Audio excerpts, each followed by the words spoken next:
Happy September to my gaming heroes. Hope you'll finally be able to enjoy a break from the unforgiving heat of summer 2021. I've got some news on games that are releasing this month. Yeah, I know all the big name game review channels are doing it, but usually they seem to focus mainly on the big boy game companies that can afford to ask for publicity.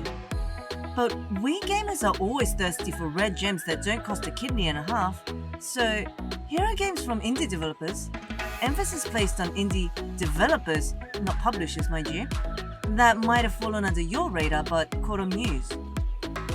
Oh, and it's Muse's birthday on the 18th. I'm having a cake cutting on stream. It's going to be on the 17th of September for all you in Europe and the US. Besides that, I am going to probably play some cool new indie game that you might want to try out, so why not click my Twitch channel link and click follow so you can join me then. Enough about me, now onto the games.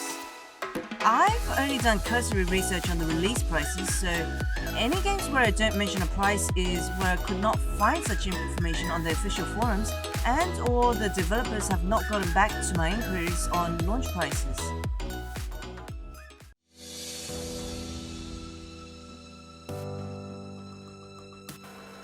The first game is called The Magister by developer Nerdork Productions, and it's a murder mystery card battling RPG.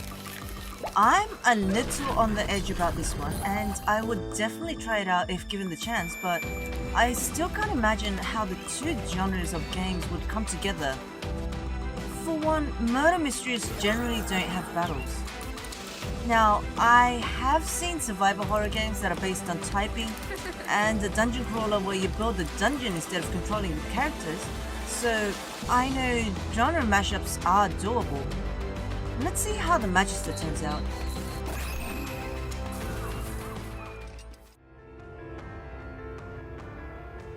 Dice Legacy is described as being a roguelike survival city builder by the developers, except your ruling of the city is determined by the roll of your dice, and the dice represent even the people in your city.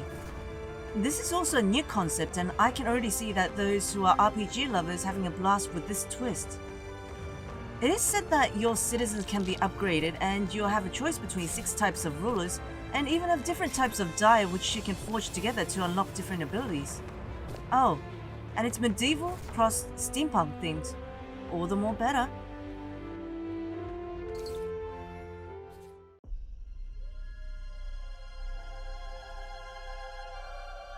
Lost in Random is another dice-based game, but this time it's an action-adventure that looks like a storybook and plays like a full 3D version of Little Nightmares. The gritty dystopian Tim Burton-esque vibes really drew me in. These quirky, crazy, disturbing mutants are always delightful to run through. The developers describe this as being a fairy tale of 6 realms ruled by a cursed black dice. Lost in Random is currently available for pre-purchase on Steam at about $30 USD. It's your turn to roll, to play the odds, and break the curse of random.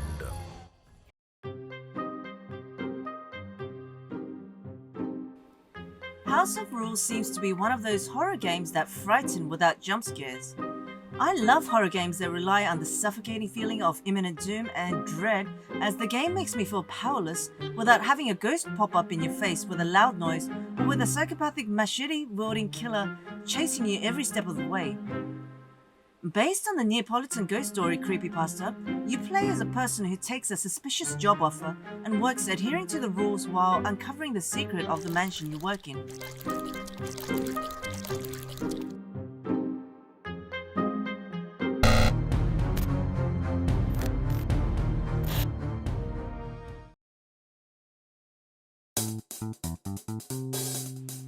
I'm not a fan of simulation games, but when I find one that has a unique, original, interesting theme, I become hooked. I very much enjoyed Prison Architect as it was about managing an organization that most ordinary people are not familiar with, and in the same sense, Honey, I Joined a Cult, which has similar graphics and is about building and managing a cult, immediately drew me in. I'm excited to try my hand at micromanaging the running of a cult, but in a light-hearted comic tone.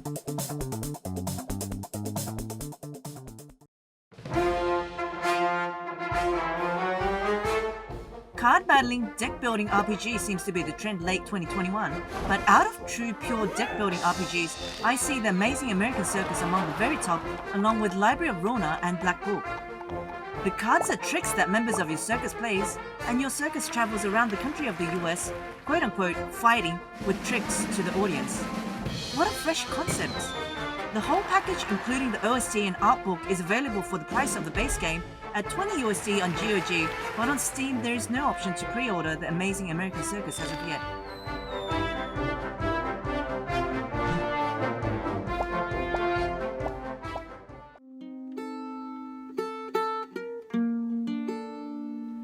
Tales of Iron is a Metroidvania, Souls-like, and RPG all-in-one with beautiful medieval-style 2D cartoon illustrations.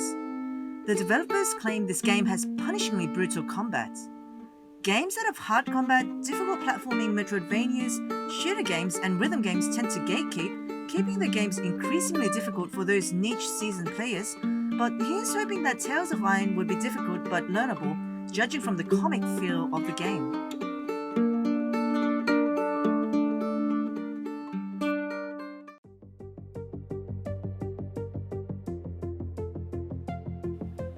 Have you tried any top-down murder mystery games like Unheard or the recently released 12 Minutes? In the Noir setting of Gamedec, you play a detective in an isometric field. Interestingly, the developers describe this game as a non-combat RPG. I wonder how that will play out. Inspired by tabletop RPGs, this cyberpunk game has you investigating cases related to virtual worlds and the relationships of their inhabitants. It is said to be $27 USD on launch.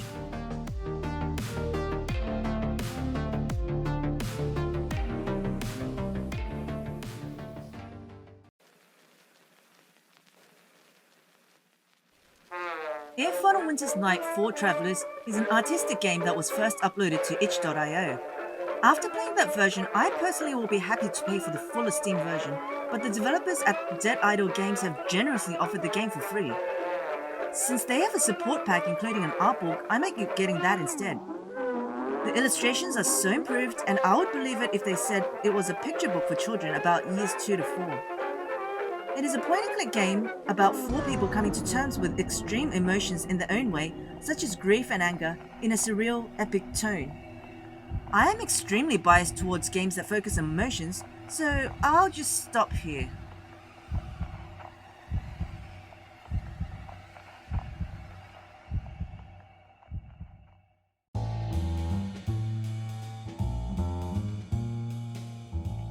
Coffee Noir is a detective game that is interestingly classified as a business sim.